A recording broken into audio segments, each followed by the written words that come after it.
은혜 받는 시간 갖도록 하겠습니다. 우리 오늘 말씀 안 읽었죠 아직? 우리 오늘 말씀 요한계시록 말씀 보겠습니다. 요한계시록 3장 14절에서 22절까지 말씀. 3장 14절에서 22절. 우리 한 절씩 교독하고 마지막 절 같이 봉독합니다. 라오디게아 교회의 사자에게 편지하라. 아멘이시오 충성되고 참된 증인이시오 하나님의 창조의 근본이신 이가 이르시되 내가 내 행위를 아노니 내가 차지도 아니하고 뜨겁지도 아니하도다. 내가 차든지 뜨겁지를 원하노라. 내가 이같이 미지근하여 뜨겁지도 아니하고 차지도 아니하니 내 입에서 너를 토하여 버리리라. 내가 말하기를 나는 부자라 부여하여 부족한 것이 없다 하나 내 공고한 것과 가련한 것과 가난한 것과 눈먼 것과 벌거벗은 것을 내가 너를 권하노니 내게서 불로 연단한 금을 사서 부요하게 하고 흰 옷을 사서 입어 벌거벗은 수치를 보이지 않게 하고 안약을 사서 눈에 발라 보게 하라. 불은 내가 사랑하는 자를 책망하여 징계하노니 그러므로 내가 열심을 내라 회개하라. 볼지어다 내가 문 밖에 서서 두드리노니 누구든지 내 음성을 듣고 문을 열면 내가 그에게로 들어가 그와 더불어 먹고 그는 나와 더불어 먹으리라.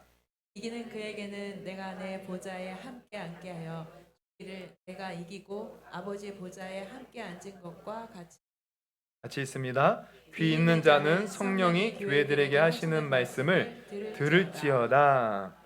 아멘. 아멘. 오늘 우리 말씀을 통해서 우리 이런 제목으로 함께 말씀 나누려고 합니다. 네가 열심을 내라, 회개하라. 이게 오늘 핵심이에요. 열심을 내라. 그리고 회개하라. 할렐루야. 네. 이 말씀, 이 제목으로 우리 말씀을 나눌 때 정말 우리가 열심을 갖기를 주님의 이름으로 축원합니다. 세상에 대한 열심이 아니고 주님에 대한 열심, 천국에 대한 열심, 주님의 나라에 대한 일에 대한 열심, 그 열심을 품을 수 있는 저와 여러분이 되기를 축원합니다. 오늘 본문은요, 우리가 이제 나와서 알겠지만 라오디게아 교회를 향한 예수님의 말씀이에요, 사실. 성령이 귀 있는 자는 성령이 교회에게 하시는 말씀을 들을지어다 하는데 이게 예수님이 사실 하시는 말씀입니다. 라오디게아 교회를 향해서. 이 라오디게아는요, 소아시아 7교회 중 하나예요. 당시 소아시아, 지금의 터키 지역이죠. 티르키예, 죄송합니다. 명칭이 바뀌었어요. 터키가 아니고 티르키예입니다. 그 이제 지역에 있는 7교회를 향해서 전하는 그 메시지 중에 하나예요. 그래서 이 메시지에 이제 우리가 핵심을 알려면 처음에 예수님이 자신에 대해서 이렇게 소개하는, 이게 모든 교회마다 예수님이 나에 대해서 이제 소개하시는데, 자신에 대해서 오늘 본문도 그 소개하는 내용을 보면 예수님이 왜 이런 말씀을 하시는지를 짐작할 수가 있어요. 그래서 처음에 14절을 보면 라오디게아 교회의 사자에게 편지하라 그러면서 뭐라고 하셔요? 아멘이시오 충성되고 참된 증인이시오 하나님의 창조의 근본이신 이가 이르시되. 이거 예수님을 말씀하는 거예요. 예수님이 당신 자신에 대해서 아멘이시고 충성되고 참된 증인이시고 하나님의 창조의 근본이시래요. 그럼 이게 무슨 말입니까? 여러분, 아멘이라는 것은 원래 헬라어가 아니고 이게 히브리어를 그냥 음역한 거예요. 아멘의 뜻은 원래 진실하다 이런 뜻입니다. 예수님께서 우리가 보면은 말씀하실 때 진실로 진실로 너희에게 이르노니 이럴 때 많으시잖아요. 이때가 이게 언어로 보면 아멘 아멘 이렇게 시작하는 아멘 아멘. 진실하다 진실. 예수님은 진실해. 진실은 뭐냐면 진리라는 거예요. 진리. 예수님이 진리가 되신다는 거예요. 그리고 충성되고 참된 증인. 충성된다는 것은요, 이게 헬라어로 피스토스인데 이게 믿음이라고 주로 번역되기도 하고요. 때로는 이게 피스토스가 신실하다, 변함이 없다 이런 뜻입니다. 그러니까 여러분, 우리가 충성하면요 항상 떠올리는 것은 열심히 뭔가 일하는 것. 근데 충성은 원래 그런 게 아니라 변함이 없는 것. 변함이 없는 게 충성된 종인 거예요. 이 충성되고 참된 증인, 뭐에 대한? 하나님에 대한, 하나님이 하시는 일에 대한 변함이 없고 진리가 되시는 그 하나님을 나타내시는 분. 그리고 또한 마지막에 중요한 것은 하나님의 창조의 근본이시래요. 이 근본이라는 말은요, 시작, 처음, 최초라는 의미예요. 그러면은 창조의 처음 시작 최초라는 것은 예수님도 하나님께서 우리 창세기 1장 1절에 최초에 하나님이 천지를 창조하신다. 이때 우리 예수님이 함께 하셨다는 거야. 근데 우리가 성경을 쭉 보면 예수님은 단순히 하나님과 함께 하셨을 뿐만 아니라 모든 창조가요. 예수님으로 말미암아 또 예수님을 위해서 창조된 거예요.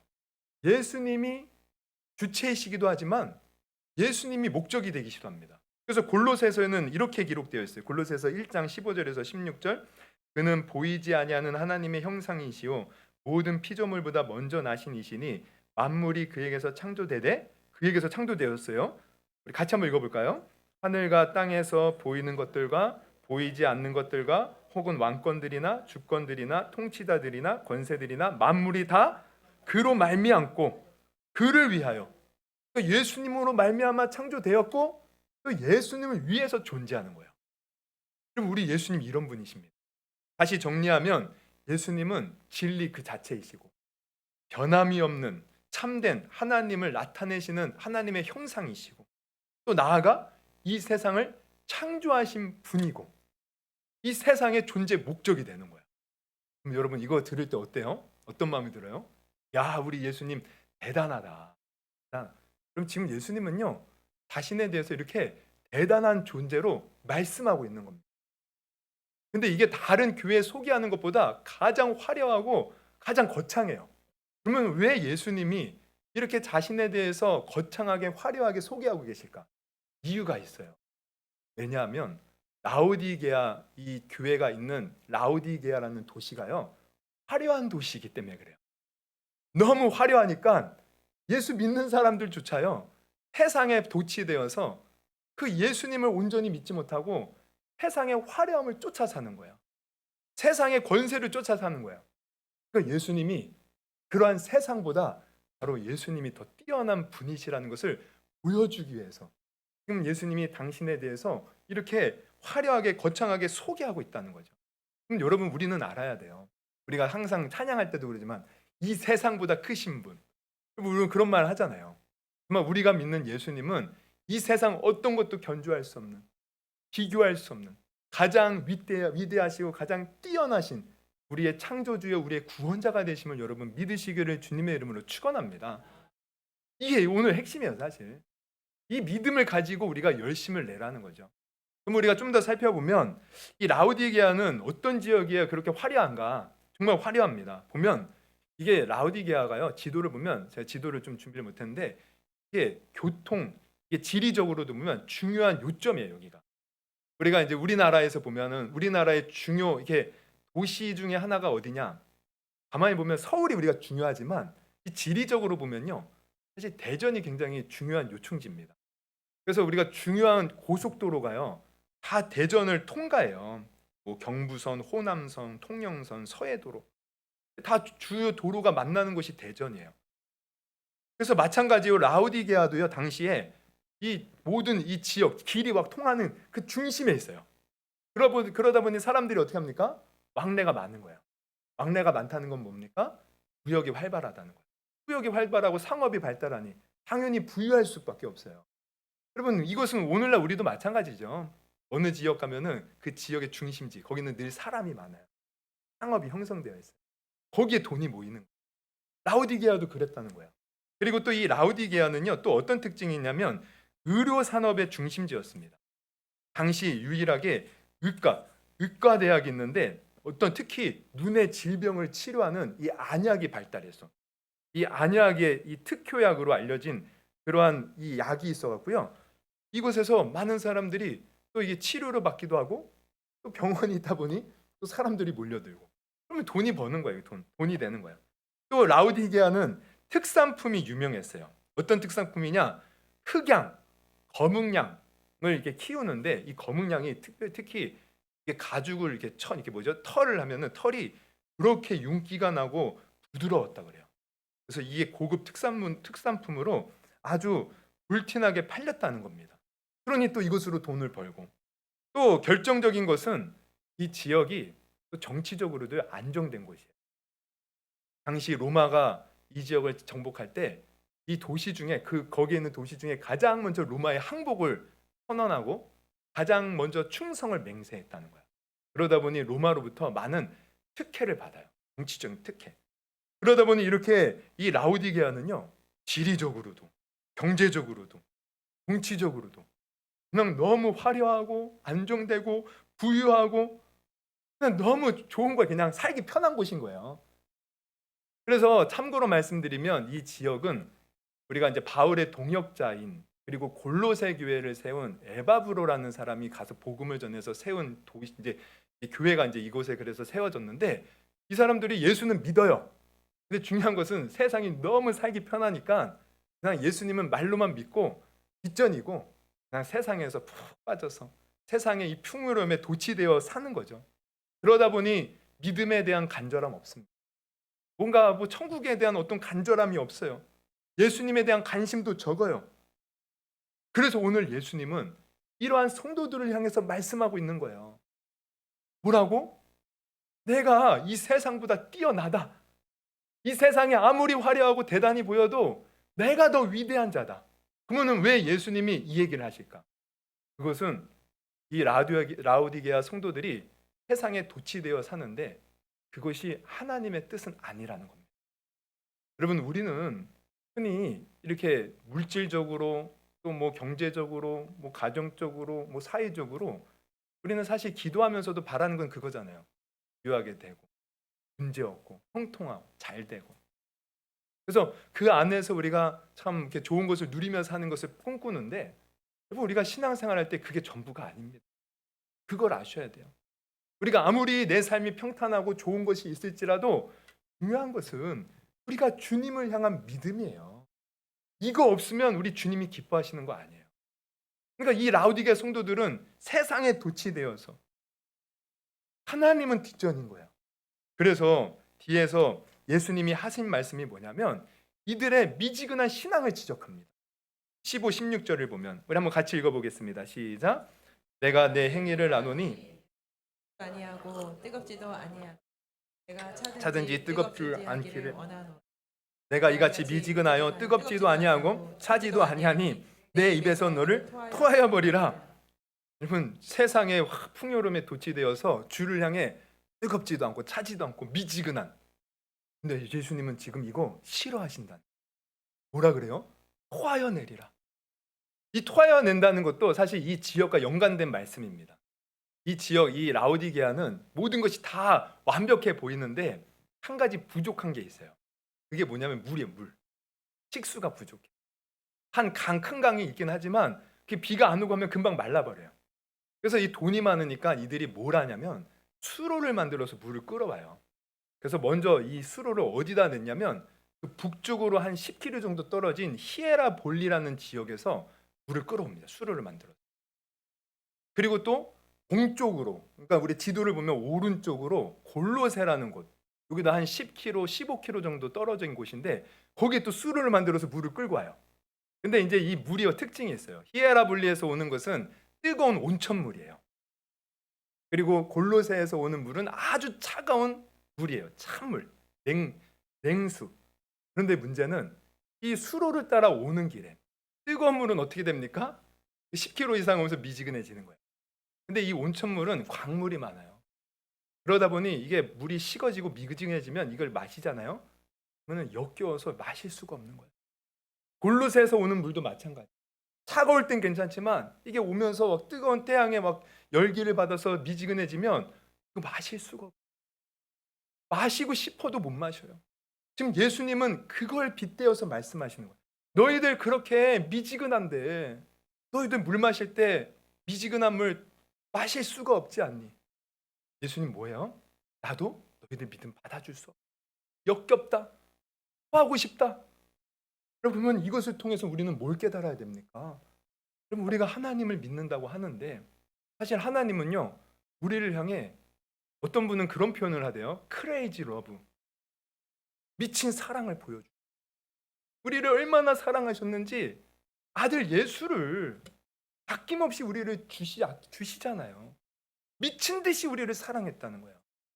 그러면 여러분, 우리도 사랑을 해봐서 아시겠지만 나는 상대편을 미친 듯이 사랑하는데 상대편이 나에 대해서 아무런 관심, 별 반응이 없으면 우리는 상처가 돼요. 아픔이. 여러분, 하나님은 우리를 이렇게 뜨겁게 미치도록 사랑하셨는데 우리가 그분을 향하여 미지근한 신앙생활을 보인다? 하나님이 싫어하시는 믿음이라는 거예요. 그 신앙은 하나님께서 토할 수밖에 없는 그러한 신앙이라는 거죠. 그래서 이것을 통해서 우리는 알아야 돼요. 우리는 주님을 향해서, 주님이 우리를 향하여 열정을 보여주신 것처럼 우리도 사실 신앙생활은요, 열정을 가지고 해야 돼요. 할렐루야. 주님이 우리를 향하여 아낌없이 모든 것을 내어주었듯이 사실 우리도 주님을 위하여 아낌없이 모든 것을 드릴 수 있는 성도가 되어야 돼요. 여러분, 우리는 부자가 되어 세상 것을 누리면서 편하게 살기를 소망하잖아요.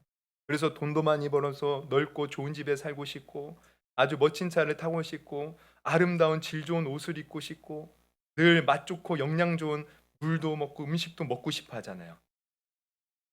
안 그러신가 봐.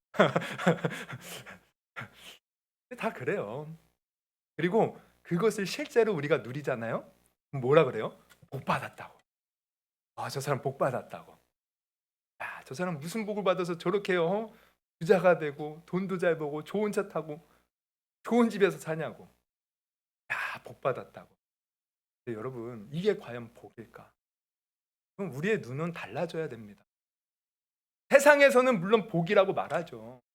그러나 우리가 하나님 입장에서 보면 이게 사실 복일까? 때로는 이것이 저주가 될 수가 있어요. 왜? 내가 그 좋은 것을 누리다가 하나님을 향한 열심을 잃어버린다. 그 믿음은 하나님이 인정하는 믿음이 아니기에 사실 오히려 내 풍성함이, 내가 누리는 것들이 방해가 되는 거예요. 그 하나님 앞에 서지 못하도록 오히려 나를 죽이는 꼴이 되는 거예요. 그래서 우리는 그것이 복이라고 보면 안 돼요. 진짜 복은 그 모든 것을 초월하여 내가 열심을 품고 주를 믿고 섬기는 것이 진짜 복이라는 것을 여러분 아시기를 주님의 이름으로 축원합니다. 그래서 우리는요, 그저 세상에서 나 돈 없어, 맨날 우리 통장 보면서 이거 어떻게 하나, 공과금 어떻게 내나, 내 다음 달에는 어떻게 하나, 뭐 이거 계산하는 게 아니라 사실 그만큼 우리는 영적인 것을 봐야 돼요. 내가 지금 어떤 영적인 상태로 주를 섬기고 있는가. 그래서 지금 예수님이 이어서 하는 말이 뭐예요? 17절. 우리 한번 같이 한번 읽어봅니다. 시작. 내가 말하기를 나는 부자라 부유하여 부족한 것이 없다 하나 내 공고한 것과 가련한 것과 가난한 것과 눈먼 것과 벌거벗은 것을 알지 못하는도다. 여러분, 주님이 보실 때 라오디게아 성도들은 우리는 부족한 것 없어, 너무 풍요로워. 주님의 눈으로 보니까 이들은요 곤고하대요. 곤고한 게 뭡니까? 괴로운 걸 말해요. 아니, 괴로운 게 없는데 왜 괴롭다고 합니까? 영적으로 보니까 그 영혼이 괴로워. 여러분, 우리는 이 영혼은 하나님 없이 살 수 없는 존재입니다. 하나님의 형상으로 지어져서 하나님과 함께 할 수밖에 없어요. 근데 하나님이 함께 하지 않으면 그 영혼은 괴로워. 아무리 부자로 살고 아무리 세상에서 대단해도요, 하나님 없는 인생은요 곤고합니다. 우울하고 외롭습니다. 참된 행복이 없습니다. 그리고 가련한 것, 가련하다는 것은 불쌍하다는 거예요. 왜 불쌍하겠어요? 영적으로 보면 아무 상급도 없어요. 그리고 제대로 하나님을 믿는 것이 아니기에 우리 인생은 한 번 살면, 한 번 태어나면 죽는 것이 인생. 아무리 우리가 오래 살아도, 이 김경래 원사님 올해 90세 되셔요?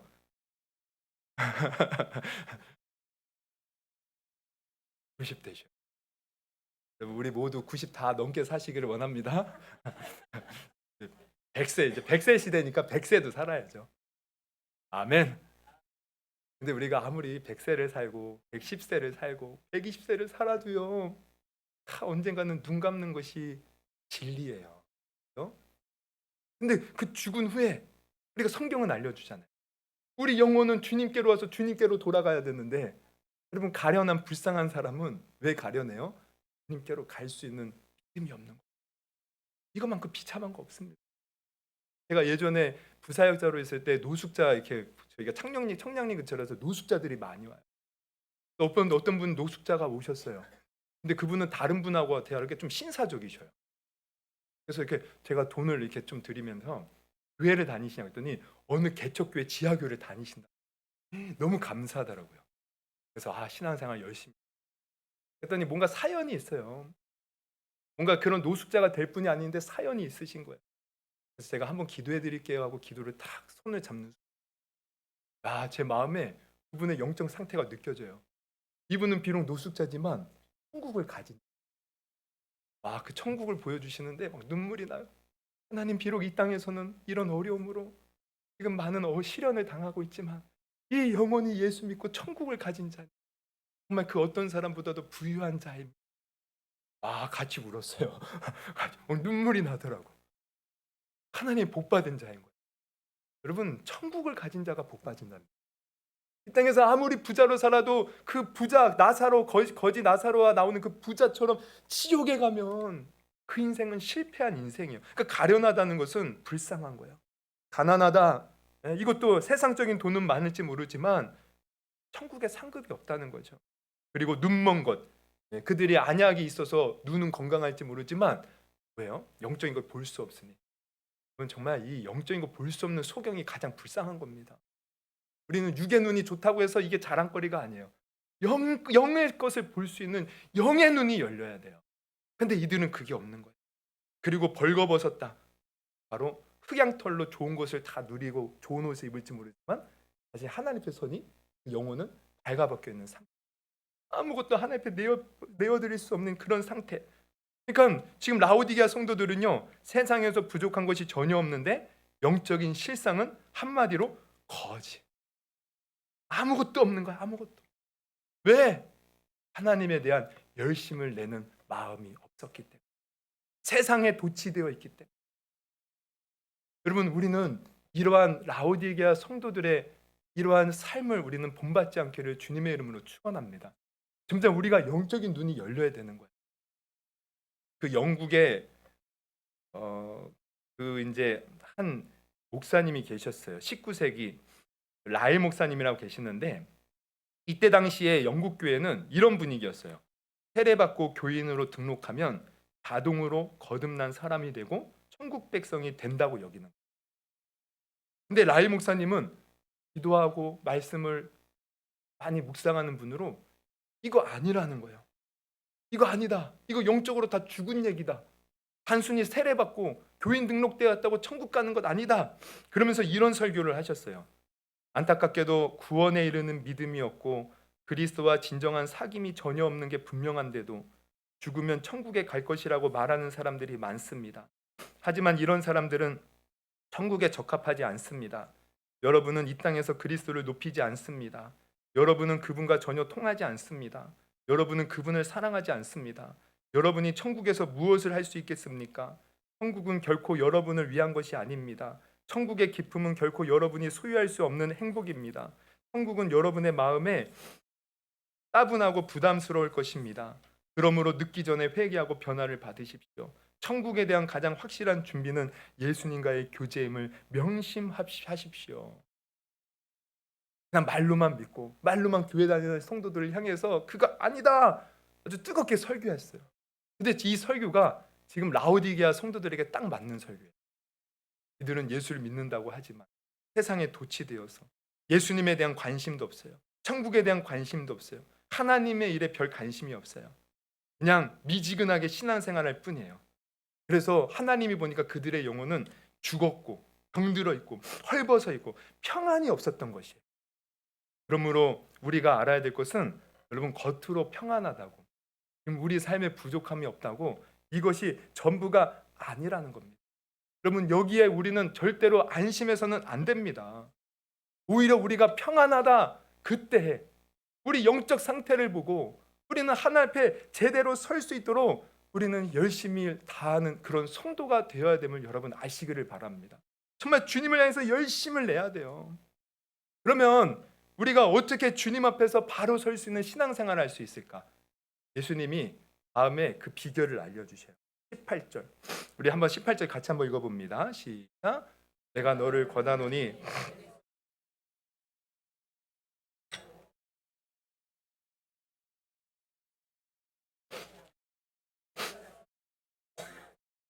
먼저는 불로 연단한 금을 사서 부유하게 하래요.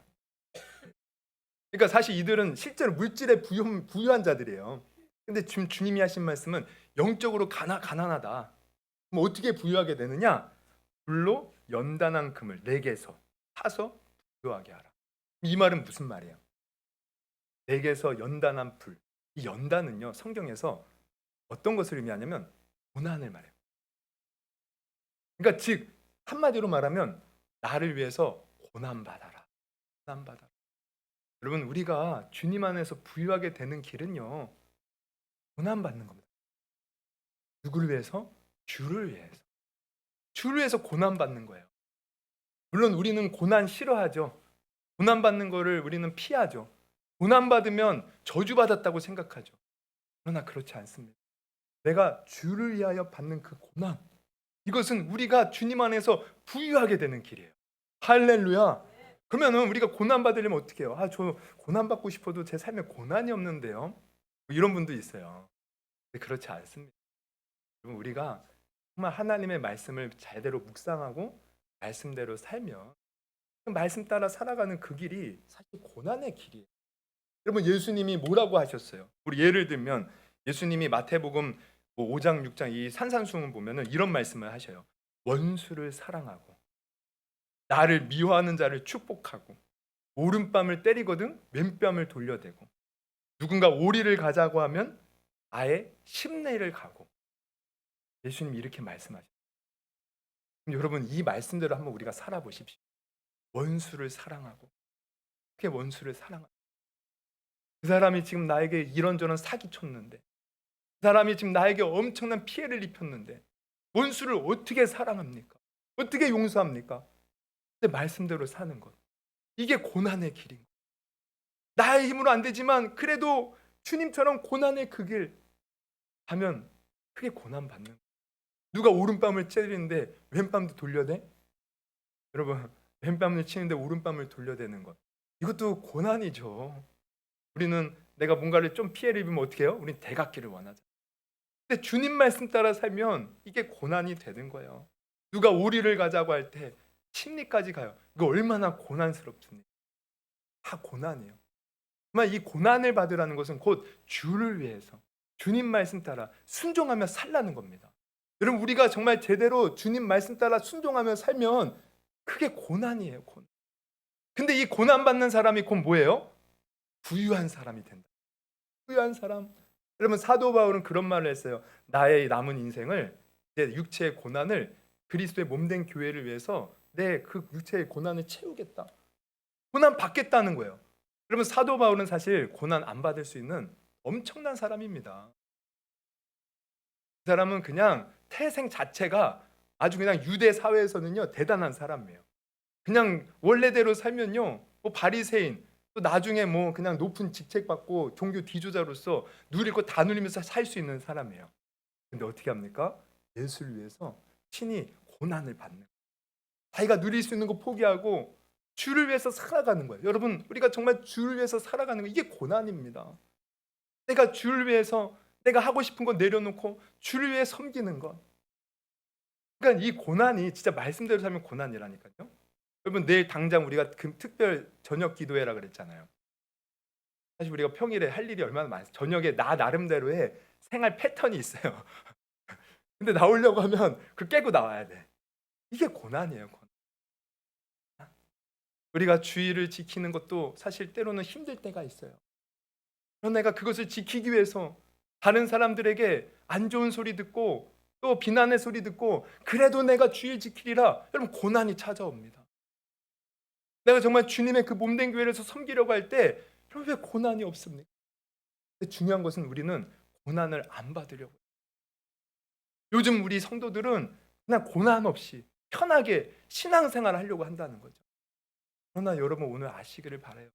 주님이 원하시는 것은 내가 너를 위하여 고난 받았듯이 너도 나를 위해서 고난 받으면 안 되겠니? 그 고난 받는 사람이 부유하게 된다는 거예요. 그 고난이 없는 사람은 가난하고 헐벗고 가련한 자. 그러나 주님을 위해서 내가 고난을 무릅쓰고 희생을 무릅쓰고 하나님은 그 사람을 부유하게 본다는 것을 여러분 오늘 분명히 아시기를 주님의 이름으로 축원합니다. 또 둘째로 예수님은 뭐라고 그래? 18절에 보면 흰 옷을 사서 입어 벌거벗은 수치를 보이게 하래요. 그들은 흑양 좋은 털옷을 입었지만 영적으로 보니까 벌거벗었어. 근데 지금 주님이 하시는 말씀은 흰 옷을 사서 입으래요. 그럼 흰 옷은 무엇을 말합니까? 흰 옷. 흰은 무슨 성가대 가운 같은 옷을 입어야 돼요? 그게 아니고 여기서 흰 옷은요 바로 예수의 피로 씻음 받는 것을 얘기해요. 우리 요한계시록 7장 13절 14절 보면 이렇게 나와 있어요. 장로 중 하나가 응답하여 나에게 이 흰 옷 입은 자들, 지금 흰 옷 입은 자들이 나와요. 그래서 누구며 또 어디서 왔느냐? 내가 말하기를 내 주여 당신이 아시나이다 하니 그가 나에게 이르되, 같이 읽습니다. 시작. 이는 큰 환란에서 나오는 자들인데 어린 양의 피에, 여러분 왜 흰 옷을 입었냐? 어린 양의 피에 그 흰 옷, 그 옷을 씻어서 휘어졌다는 거예요. 그러니까 우리가 주님 앞에 흰 옷을 입는 방법은 다른 게 아니에요. 늘 예수의 피로 씻음 받는 겁니다. 그럼 예수의 피로 씻음 받는 건 뭘 말해요? 회개의 삶. 여러분 우리는요 늘 하나님 앞에 죄. 내가 아무리 잘하고 내가 아무리 열심히 해도요 사실 우리의 모습은 하나님 앞에 서면 죄. 그러니까 흰 옷을 사서 흰 옷을 사서 입으라는 것은 예수의 피로 씻음 받으라는 건데, 예수의 씻음 받기 위해서는요 우리가 항상 죄인임을 망각하지, 나를 낮추고 주님 앞에 겸손하게, 주님 없이는 살 수 없습니다. 주님을 겸손히 의지하는 사람. 여러분 예수님이 말씀하셨죠. 바리새인과 세리가 기도하러 성전에 갔는데 바리새인은 어떻게 기도해요? 하늘을 우러러 당당하게, 나는 저 세리와 창녀와 같지 않고 일주일에 2번씩 금식하고 11조를 내고 나는 불의를 행하지 않고 얼마나 나 대단합니까? 하고 자기 자랑하면서. 근데 세리는 어떻게 기도합니까? 하나님 앞에 감히 얼굴도 못 들어 가슴을 나는 죄인입니다. 나를 용서해 주시옵소서. 예수님이 뭐라고 말씀하시죠? 누가 저 두 사람 중에 누가 옳담을 받겠느냐? 누가 받아요? 바리새인은 자기가 받은 줄 알았겠죠. 자기 잘 살았다는 거예요. 네, 하나님이 보실 때는 그렇게 가슴을 치며 회개하는 그 세리, 이 사람이 의롭다함을 받았다는 거예요. 여러분 이겁니다. 우리가 어떻게 하나님 앞에 흰 옷을 사서 입겠어요? 나를 낮추고 나는 죄인이에요. 예수님 없으면 살 수 없어요. 그러면서 그 피를 의지하여 주님 앞에 나아가는 자, 그 사람이 흰 옷을 입었어요.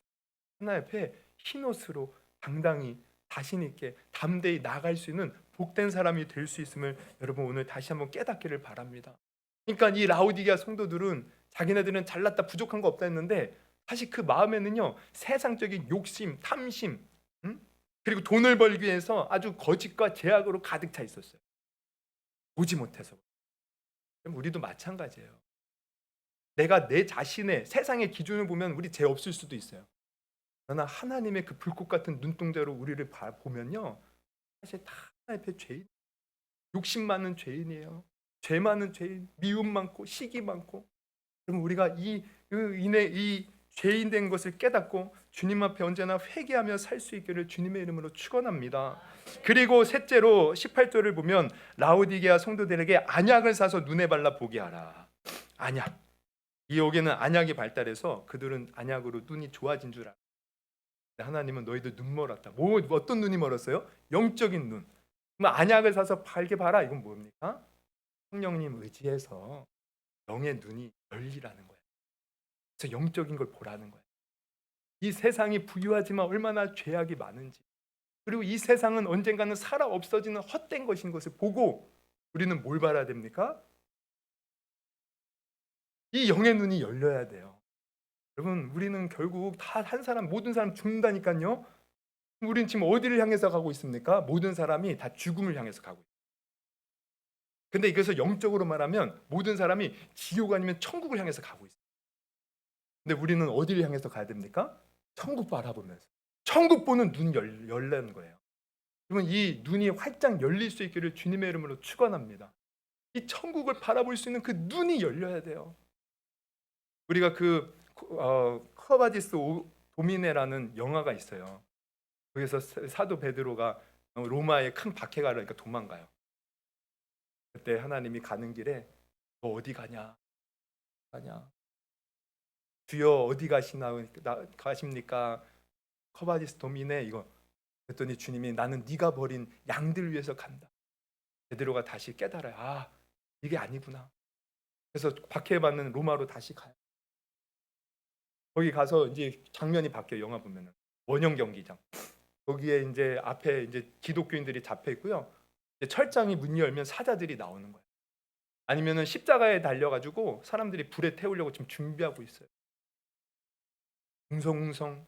막 로마인들은 좋다고 막 사람 죽어가는데 그때 갑자기 베드로가 어디 중간에 딱 등장을 해요. 그래서 성도들에게 외쳐요. 성도들이여, 죽음을 두려워하지 마십시오. 죽는 것은 한순간이지만 우리가 믿음을 끝까지 지키고 하나님께서 저 천국에서 우리를 맞이해 주십니다. 막 동요되었던 성도들이요, 베드로가 와서 그렇게 하니까 그때부터 찬송을 부르는 거예요. 네로 황제가 보고 있다가 열받아요. 아니 저 인간들 뭔데 두려워하지 않고 찬송을 부르냐고. 찬송. 저는 그 순간 영의 눈이 열렸다고 봐요. 그 죽음의 순간 우리를 맞이하러 오는 그 예수님, 천국의 그 환란한 그 찬란한 영광 가운데서 우리를 맞이하시는 그 예수님이 바라보니까 죽음도 두려워하지 않고 찬송하는 거예요. 여러분, 우리가 이 눈이 열려야 됩니다. 이 세상이 왜 고달픕니까? 왜 이 세상이 험난합니까? 우리 눈이 지금 멀어 있어서 자꾸 이 땅의 것만 보니까. 근데 천국을 바라보십시오. 어떤 환난과 고난과 역경도요, 기쁨으로 바뀝니다. 소망으로 바뀝니다. 그 천국이 보이니까. 지금 예수님 이 얘기하는 거예요. 이 얘기하면서 결국 뭘 말합니까? 예수님이 19절에 이렇게 말해요. 그래서 물은 내가 사랑하는 자를 책망하여 징계하노니 그러므로 네가 열심을 내라 회개하라. 그러니까 이렇게 영적인 것을 깨닫고 회개하라. 근데 예수님이 이렇게 말씀하시는 것은 지금 뭐래요? 내가 사랑하는 자를 책망한다. 사랑하기 때문에 결국 말씀하는 거예요. 여러분, 때로는 우리 주님이 우리를 책망하실 때도 있어요. 그것은 사랑하시기 때문에. 내가 이렇게 나쁜 길로 갈 때 때로는 주님이 고난에 빠뜨릴 때가 있어요. 우리가 볼 때는 찌어보면서 찡얼댈 수 있지만 우리를 사랑하시기 때문에 바른 길로 가라고. 하나님의 사랑은 변함이 없습니다. 그래서 주님이 우리에게 원하시는 것은 뭐예요? 지금 회개하라, 열심을 내라. 이 영적인 것을 깨닫고 열심을 내라는 거예요. 여러분, 우리가 정말 열심을 내야 됩니다. 영적인 것은 이 세상 것과 비교할 수 없는 엄청난 거예요. 영적인 것은 영원한 것이에요. 이 세상 것은 아무리 좋아도요, 언젠간 다 낡아 없어지는 것입니다. 이 세상 것은 다 끝나는 것들이에요. 근데 많은 사람들이 이 세상에 소망 두고 살잖아요. 이 세상 것 때문에 희노애락이 결정되잖아요. 그러나 우리는 저 영원한 나라 때문에 우리의 희노애락이 결정되는 믿음의 성도 될 수 있기를 주님의 이름으로 축원합니다. 그런데 여기서 이제 마지막으로 한 가지 말씀드릴 것은 이런 영적인 것, 우리가 깨닫고 정말 열심을 내야 되는데 여기에 가장 큰 핵심은 뭐냐? 다른 게 아니에요. 예수님입니다. 내가 영적인 것을 깨닫고 영적인 열심을 낼 수 있는 가장 큰 비결이자 성공 열쇠, 핵심, 그거 예수님이에요. 그래서 예수님이 열심을 내라 회개하라 하면서 하시는 말씀이 이거예요. 20절 같이 한번 읽어봅니다. 시작. 볼지어다 내가 문 밖에 서서 두드리노니 누구든지 내 음성을 듣고 문을 열면 내가 그에게로 들어가 그가 나오고 먹고. 그는 나와 더불어 먹을. 여러분, 이 사람들은 이미 예수 믿는 사람들, 성도들. 근데 예수님이 이 얘기를 다시 하는 건 뭐냐면 너희들이 영적인 열심 내지 못했는데 이들은 예수님을 믿는다고 하지만 제대로 못 믿어요. 이스라엘은 예수님을 나의 구주로 여긴다고 하지만 정말 예수님이 그 십자가에서 우리를 위해 어떻게 죽으셨는지, 우리 위해서 어떻게 그런 구원 사역을 이뤘는지 제대로 모르는, 이거 알라는 겁니다. 그러니까 이 말은 우리가 예수님을 제대로 믿고 제대로 알면요, 우리는 주님을 향해서 열심을 낼 수밖에 없다는 거야. 정말 예수님을 제대로 뜨겁게 만난 사람은 나의 전 생애를 걸어서라도 주를 위해 살아갈 수밖에 없다는 거야. 그러니까 아까도 말했지만 사도 바울이 왜 주님을 위해서 그토록 자기의 모든 것을 포기하고 열심을 냅니까? 그가 예수님을 만났기 때문에. 자기를 위해서 십자가에 죽으신 그 예수님, 자기가 죄인 되었을 때 먼저 사랑하신 예수님, 나는 박해 여자요, 폭행자요, 다 핍박자인데 그런 나를 충성되이 여겨 직분을 주신 그 예수님의 놀라운 은혜를 경험했겠다. 여러분, 그러면 이 말은 거꾸로 말하면 우리가 왜 교회를 다니는데 어떤 사람 열심히 못하는 사람들 마음이 식어버린 왜 그렇습니까? 예수님의 은혜를 모르고 예수님의 은혜를 아는 그 십자가의 은혜를 정말 제대로 아는 사람은요 변화될 수밖에 없습니다. 어떤 목사님이 그런 말씀을 하셔요. 한 번은 이 목사님이 국제 어린이 양육 기구인 컴패션과 함께 필리핀 비전 트립을 갔는데 거기서 이제 신선한 충격을 받았다는 거예요. 이제 그곳에 가서 컴패션에서 양육받고 성장하여 사회에 진출한 여러 사람들을 만나게 되었대요. 그들이 원래는 아주 비참한 환경 속에서 자랐는데 이 컴패션에 이게 도움을 받고 이렇게 자란 겁니다. 그래서 훌륭하게 성장한 거예요. 그래서 그들을 이제 모시고 이제 이런 어떤 집회 같은 걸 하는데 그들이 성공한 이유를 이렇게 가만히 보니까 다른 게 아니더라는 거예요. 그들이 컴패션에 와서 밥을 먹고 옷을 받고 뭐 공부에 어떤 지원을 받았기 때문에 그들이 그렇게 훌륭한 사람이 된 게 아니었음을 알게 되었대요. 그럼 왜 그런가 봤더니 진짜 이유는 그들이 예수님을 만났다는 거예요.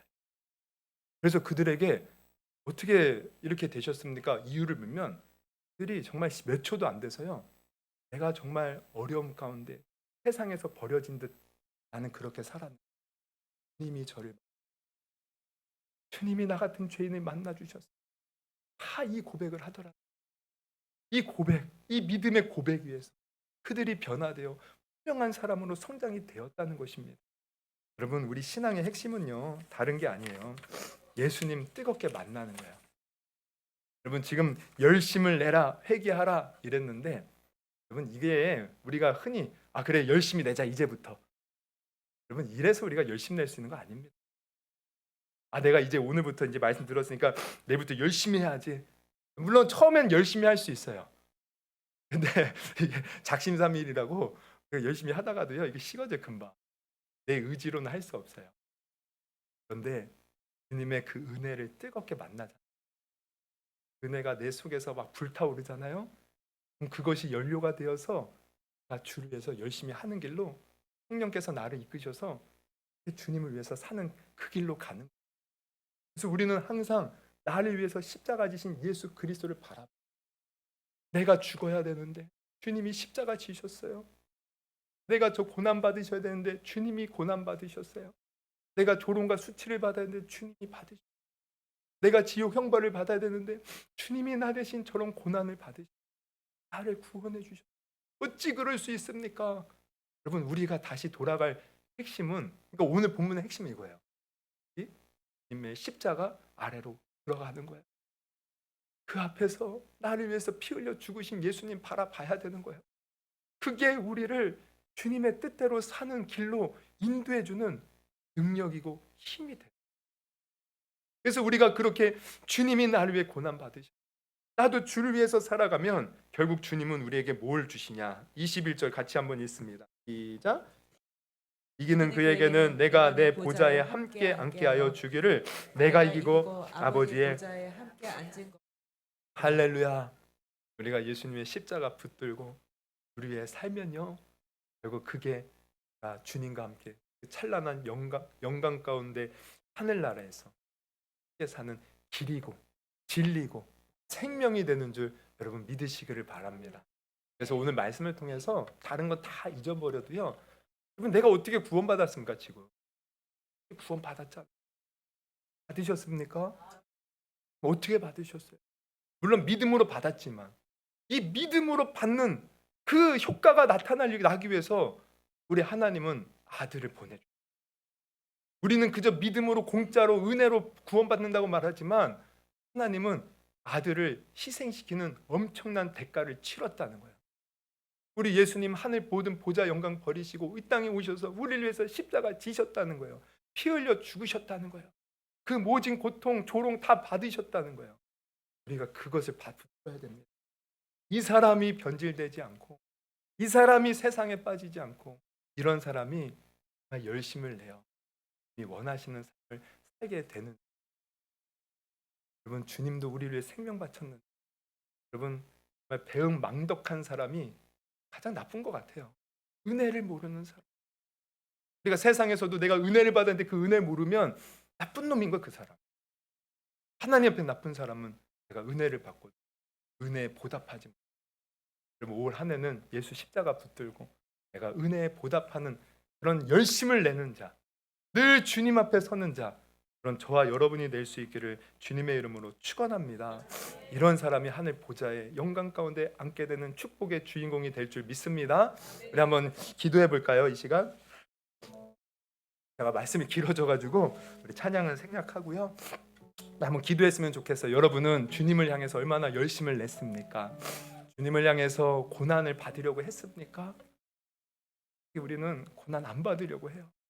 저도 목사지만 교회를 위해서 사역하면서 조금이라도 나는 고난 안 받는 길로 가려고 그런 제 모습을 발견해요. 그때 하나님은 너 지금 뭐하니? 너 미지근하구나. 너 왜 역겹게 신앙생활하니? 아마 책망하셨을 것 같아요. 여러분, 우리는 고난을 받기를 원합니다. 언제나 주님 앞에 겸손하기를 원합니다. 정말 주님 그 안에서 우리가 저 천국의 소망을 바라보기를 원합니다. 그러기 위해서는요, 나를 위해 십자가 지신 예수님 바라봐야 돼요. 우리를 그냥 믿고 구원받은 게 아니에요. 하나님은 엄청난 대가를 치르셨어요. 우리가 정말 그 은혜를 안다면 하나님 올 한 해 그 은혜 붙들고 그 주님이 나를 위해 십자가 지셨듯이 나도 열심을 내요. 주님을 섬김으로 말미암아 하나님의 기쁨이 되겠습니다. 하나님의 영광을 위하여 내 이 한 목숨 바치겠습니다. 우리 한번 그렇게 오늘 들은 말씀 놓고 또 감동 주신 말씀 놓고 우리 주여 3번 부르시고 한번 기도하십니다. 주여